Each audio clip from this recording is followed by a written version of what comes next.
Hello guys, very good morning. तो आज का जो हमारा टॉपिक है वो सीआरपी टेस्ट के बारे में है।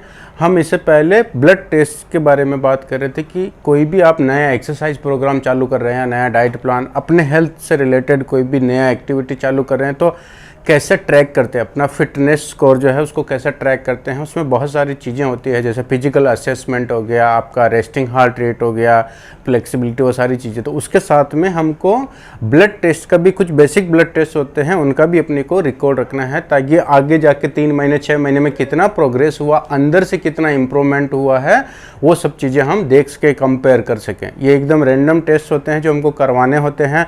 आपको ज़रूरी नहीं है कि डॉक्टर बोलेगा तब भी सारे टेस्ट करवाने। कुछ ऐसी प्रॉब्लम्स होती है जिनके सिम्टम्स प्राइमरी स्टेज पर दिखते नहीं है, लेकिन बॉडी के अंदर क्या चल रहा है हमको मालूम नहीं पड़ेगा। तो इससे बेहतर है कि हम हर 3 महीने 6 महीने में एक बार ब्लड टेस्ट करवा लें। ज़्यादा एक्सपेंसिव भी नहीं होता है, 2-4 हज़ार रुपये में सारे टेस्ट हो जाते हैं। और उसी टेस्ट के बारे में हम बात कर रहे थे। तो इससे पहले हमने कवर किया था lipid profile, CBC count, okay. तो उसमें आपको विटामिन D3 का, B12 का भी टेस्ट कराना है, ग्लूकोज का, फास्टिंग ग्लूकोज, ओके, पोस्टप्रेंडियल ग्लूकोज के बारे में है।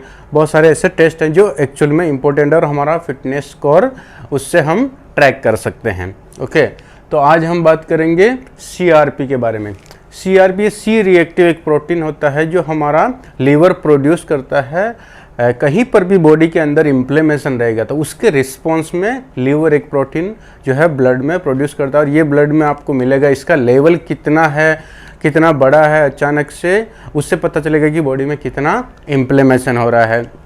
और जो इन्फ्लेमेशन है उसके भी बहुत सारे रीजन्स होते हैं कि इन्फ्लेमेशन क्यों हो गया। कोई भी इन्फेक्शन हो गया, इंजरी हो गया, तो ऐसे बहुत सारे रीजन है जिसकी वजह से सीआरपी लेवल बढ़ा हुआ मिलेगा अपने ब्लड टेस्ट में, ओके। इसमें 2 चीज़ होती है, एक नॉर्मल या स्टैंडर्ड सीआरपी टेस्ट होता है और एक और टेस्ट होता है हाई सेंसिटिव सीआरपी टेस्ट। वो उसमें अगर आपको एकदम मिनिमल भी कहीं इंक्रीज हुआ है आपका सीआरपी लेवल इन्फ्लेमेशन से रिलेटेड तो वो उसको भी फाइंड आउट करेगा। तो थोड़ा सेंसिटिव होता है, वो वाला टेस्ट कराएंगे। इसे नॉर्मल टेस्ट करा रहे हैं, स्टैंडर्ड सीआरपी टेस्ट करा रहे हैं, तो इसमें ऐसा फास्टिंग वास्टिंग का ज़रूरत नहीं पड़ता है, आप कभी भी करवा सकते हैं ब्लड सैंपल देख के।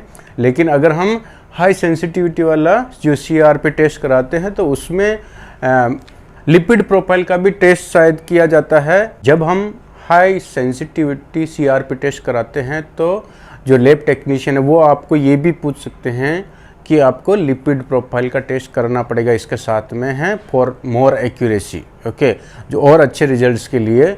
तो उसके लिए जो भी हम प्रोसेस फॉलो करते